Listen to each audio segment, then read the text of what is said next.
Hello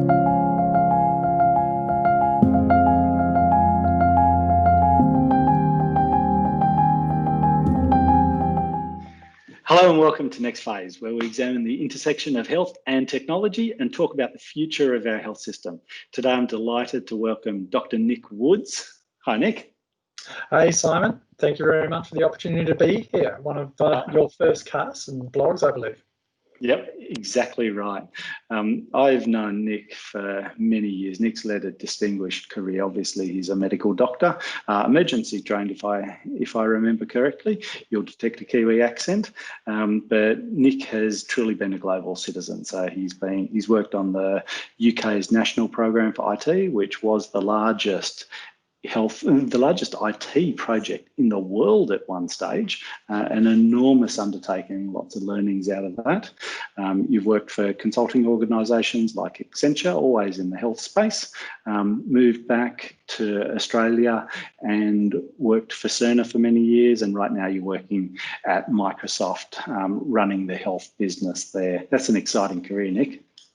Yeah, it has been, and it's interesting. We've sort of followed parallel paths in many ways. So, it's certainly great to have another colleague like yourself out there who's navigated this journey with me.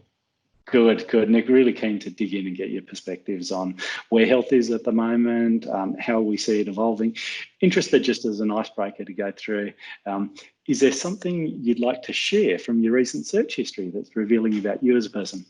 Well, fortunate, you did give me a heads up on that question.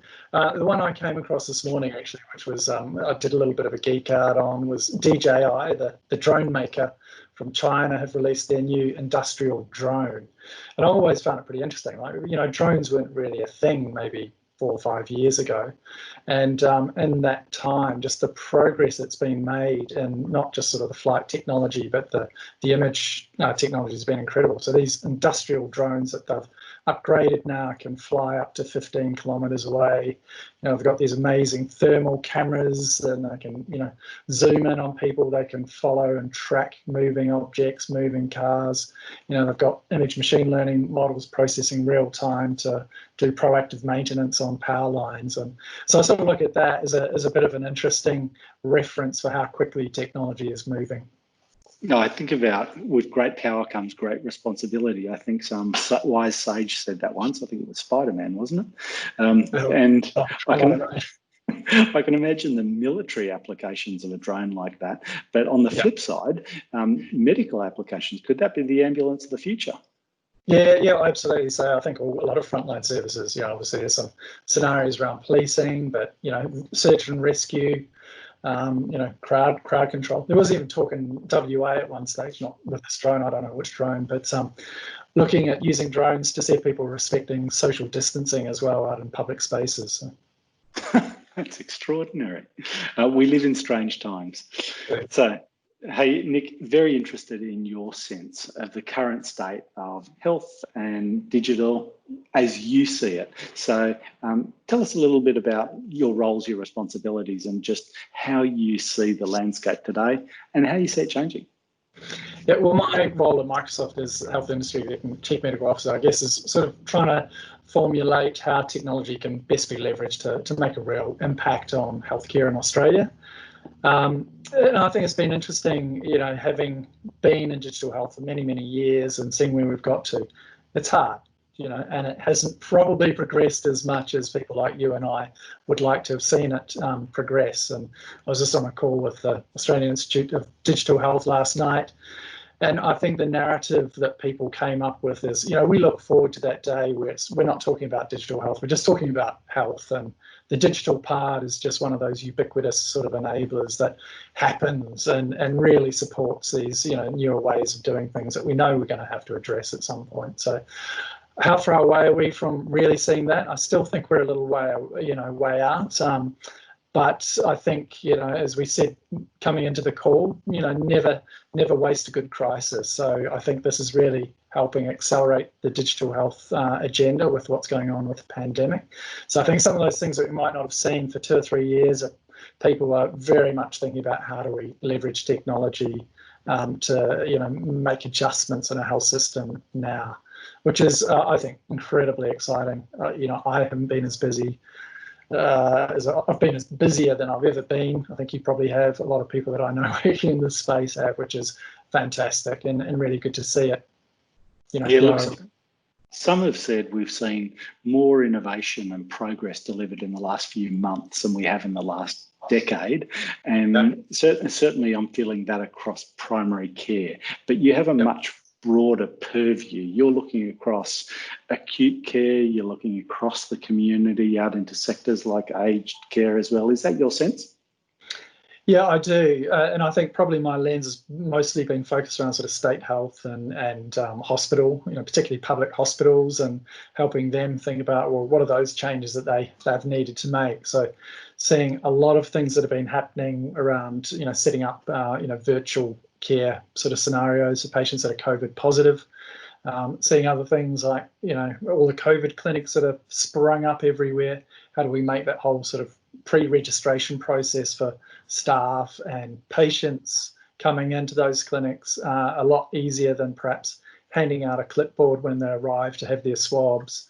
So, and there are other things that are happening as well, like converting outpatient appointments to, virtual appointments and so on. So heaps of activity. And I look back at the last 6 weeks and think, it almost feels like there's been about 6 years of effort that's been packed into 6 weeks. So, and there'll be lessons learned. Not everyone's, not everything's going to be perfect, and not everything's going to, integrate and work seamlessly over time. But we've got to go through it, I think, to get the value out of it. Yeah, it's interesting. I mean, certainly in this COVID period, there's lots of disruption and we're feeling our way through it. But my strong sense is that we won't go back to business as usual. There will be a new normal. What do you think some of the lasting changes might be? Yeah, I hope so. And I think probably it's part of our role, perhaps, as sort of an industry and people who think that we do need to make sure that we continue to leverage the best of this combination of health models and technology, because that is important. And I think going forward beyond the crisis, there'll be a consumer appetite, no doubt. I think particularly when you think about things like rural and remote people, but even people in metropolitan environments, just the convenience of perhaps having those simpler sort of consultations with people that can happen, electronically, I think is going to be the demand. And there's been, thoughts about productivity or reduced costs to individuals like you and I as patients of how much money could be saved by not having to jump in a car, go to a GP's office, etc. On the hospital side, I think this is an opportunity for them, probably something that many hospitals have been probably wanting to be able to offer, more high risk patients that are in the community, stop people coming back into hospitals. And now they've finally really got an opportunity to think about the technology that's being applied today to meet those needs in the future as well. Yeah, great. Hey, look, Nic, you surf a broad portfolio of technologies from the catch-up and pedestrian, like simple digitisation, all the way through to the sexy end of the continuum, virtual and augmented reality and artificial intelligence. Across that portfolio, what's one thing you think is overrated in digital? Right. Look, I think it's that classic thing, artificial intelligence. It's really interesting. I think we've probably over-indexed on its applicability in the short term, where we're at now. We think back to the last 3 years that I've been at Microsoft, and there has been some, incredible, acceleration in what people are able to do with AI machine learning. But its applicability in my lenses is a sort of, health, I guess, thinking about the impact on healthcare, not so much in research. I still think we're a little bit out from seeing its impact at mass scale and affecting the way we deliver care. However, I think that'll change in the medium to longer term. And that classic cliche of perhaps we under-index on how much of an impact it will have in the future, I think could be very real. I think that was Bill Gates. He said we overestimate what we can achieve in 1 year and underestimate. I don't know how familiar you are with Microsoft, but Yeah, look, I think when we talk about artificial intelligence, clearly we revert back to some of our early pop culture influences where computers take over and the humans are obsolete.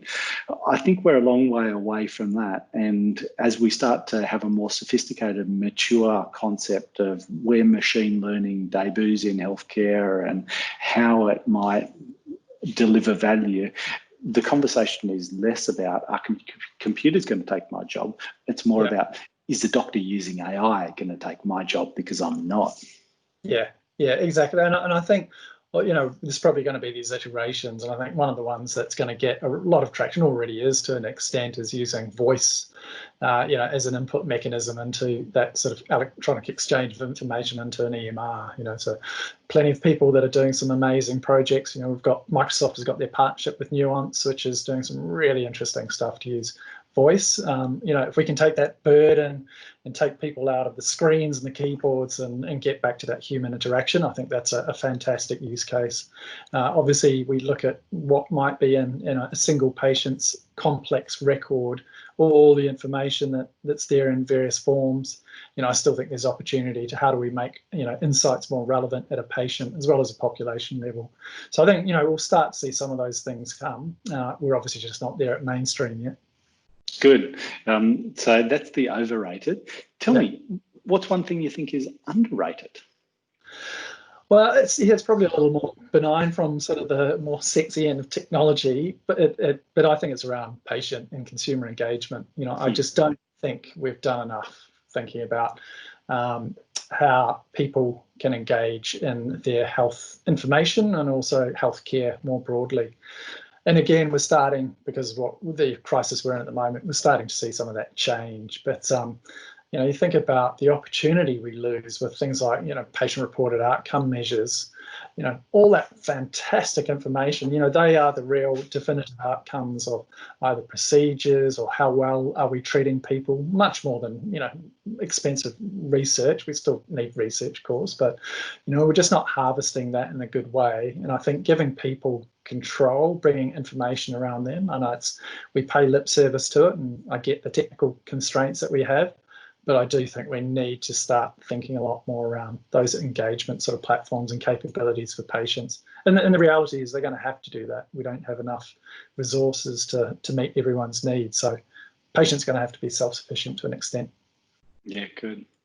All right, last question. So if you could wave your magic wand, is there something that you'd change today? One thing. Look, I think probably getting more cultural change and investment from probably government, but there might be other parties as well, around true innovation and centres of excellence. So I think we're kind of lacking it in Australia. I don't think we have that culture of coming together across health service delivery, payers, industry, and I mean sort of technology industry, but there are other people as well that we need to really define what are the models of care, how is this going to get funded, what's the cost reduction, what's the technology, etc., etc. That's really going to propel us into the future. And I don't think we're doing that at a large enough scale, and also sharing those lessons across Australia rather than each state and territory trying to replicate the same thing. I think the US probably does it a lot more, but it's also a much different market to what we have here. Yeah, so you mentioned funding, but as I heard that answer unfold, it almost seems like collaboration across different stakeholder groups with different interests. And if we can start to align those various incentives, we can all work together. The pie is bigger when we all pull together.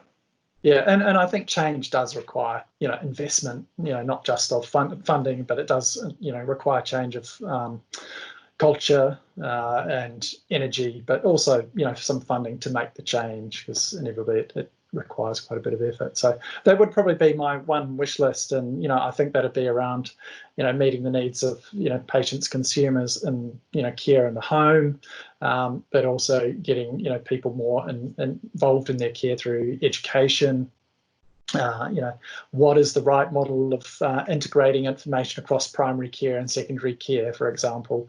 We often talk about bringing all this information together. Is that really what we need? What are those primary use cases that make sense to have a more lasered conversation about what we should do next?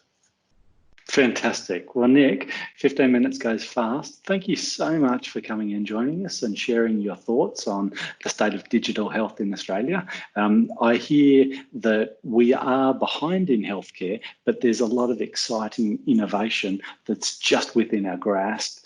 And maybe the current crisis is the burning platform we needed to really lean into some of these innovations.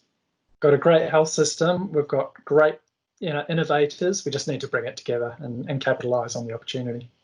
Right. Thank you so much, Nic. Really appreciate you joining us today. All the best for the podcast. Cheers.